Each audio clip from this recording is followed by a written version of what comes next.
की investigating team को जिस व्यक्ति ने सबसे पहले अपना बयान दिया वो कोई और नहीं बल्कि मैं हूँ। आर्म्स प्राइम के बारे में जानकारी दी वो कोई और नहीं बल्कि मैं हूँ। औरों की तरह जो कहते हैं my heart goes out to Shilpa and her kids, underground नहीं हुई। नमस्कार दोस्तों, पिछले कुछ दिनों से कई पत्रकार और मीडिया रिपोर्टर्स मुझे कॉल कर रहे हैं, ईमेल कर रहे हैं, व्हाट्सएप कर रहे हैं ये जानने के लिए कि इस विषय पर मेरा क्या कहना है। आप सबको मैं बता दूं कि महाराष्ट्र साइबर सेल की इन्वेस्टिगेटिंग टीम को जिस व्यक्ति ने सबसे पहले अपना बयान दिया वो कोई और नहीं बल्कि मैं हूँ। पिछले कुछ दिनों से कई पत्रकार और मीडिया रिपोर्टर्स मुझे कॉल कर रहे हैं, ईमेल कर रहे हैं, व्हाट्सएप कर रहे हैं ये जानने के लिए कि इस विषय पर मेरा क्या कहना है। महाराष्ट्र साइबर सेल की इन्वेस्टिगेटिंग टीम को जिस व्यक्ति ने सबसे पहले आर्म्स प्राइम के बारे में जानकारी दी वो कोई और नहीं बल्कि मैं हूँ।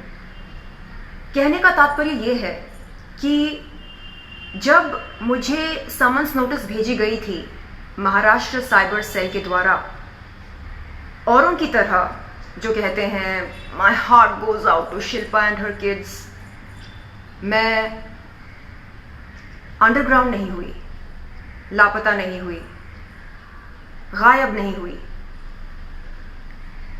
ये शहर या देश छोड़कर भागने की कोशिश नहीं की।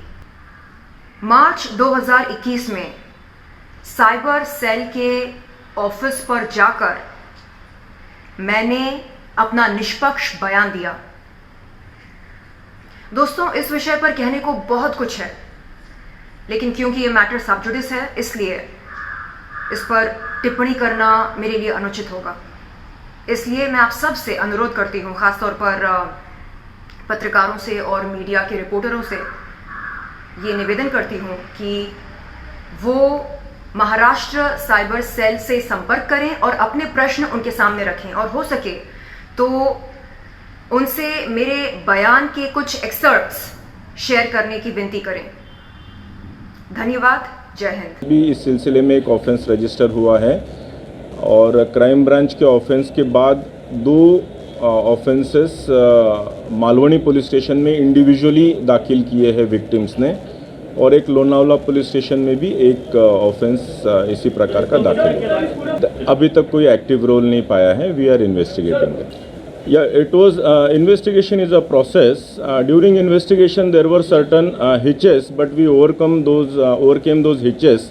And in the fresh office search that we conducted yesterday, we found lots of incriminating evidences based on which we arrested.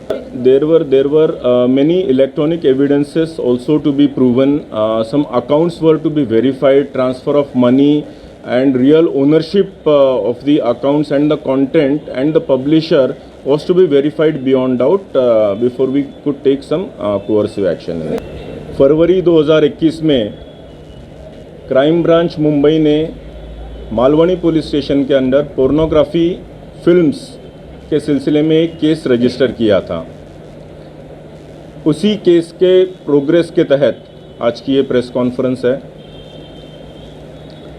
उस केस में ऐसा निष्पन्न हुआ था कि जो नए कलाकार होते हैं, स्पेशली महिला कलाकार जो होते हैं, इनको प्रलोभन दिया जाता है, इनको आमिष दिया जाता है कि आपको एक अच्छी वेब सीरीज़ हम दे सकते हैं या कोई शॉर्ट स्टोरीज़ में आपको हम अच्छा ब्रेक दे सकते हैं।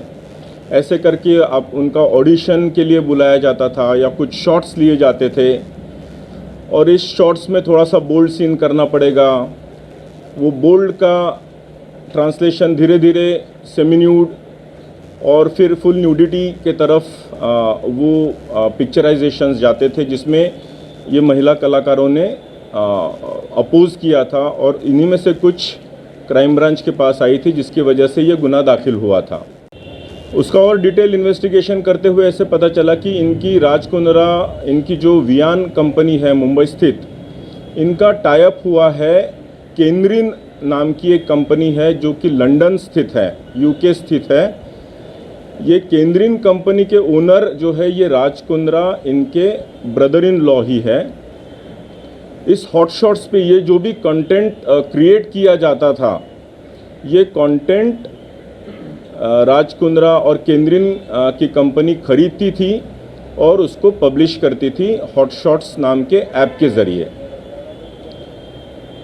हालांकि ये कंपनी केंद्रीन और हॉटशॉट्स लंदन में रजिस्टर्ड है, लेकिन इसका पूरा कंटेंट क्रिएशन ये राज कुंद्रा इनके मुंबई स्थित ऑफिस से किया जाता था।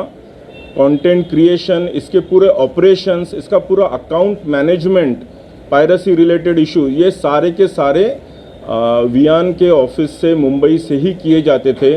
जब ये पूरे डॉक्यूमेंट्री और इलेक्ट्रॉनिक एविडेंसेस हमारे पास आए तो हमने कोर्ट से सर्च वारंट लेके उनके ऑफिसेस कल सर्च किए और इसमें ये सारी चीज़ें हमको मिली, including a few clips were obtained from the computers of their offices.